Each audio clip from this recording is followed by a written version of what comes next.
Maswerteng gabi po mga ka-STL. Narito na po ang resulta ng STL Pangasinan para sa araw na to, 3rd draw, February 12, 2025.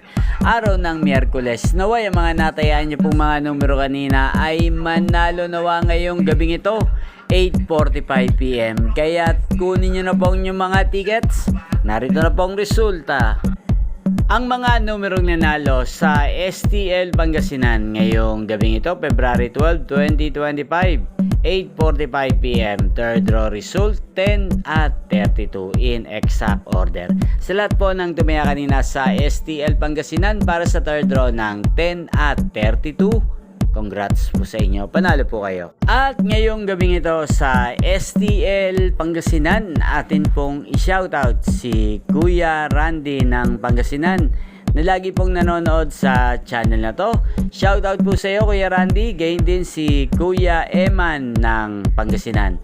Shoutout po sa inyo Kuya Eman, sana po ay manalo rin ang mga numerong tinatayaan niyo po sa STL Pangasinan. At sa lahat po ng mga taga Pangasinan dyan na lagi pong nanonood din sa channel na to, shoutout po sa inyo. Inyo pong napanood ang resulta ng STL Pangasinan sa channel na to, Roderick Hernandez TV. Maraming salamat po sa patuloy niyo pong panonood at pagsuporta sa aking channel. Huwag pong kalimutang mag-subscribe. Thank you for watching. Magkita-kita pong muli tayo bukas ng alas 12 ng tanghali. Thank you for watching.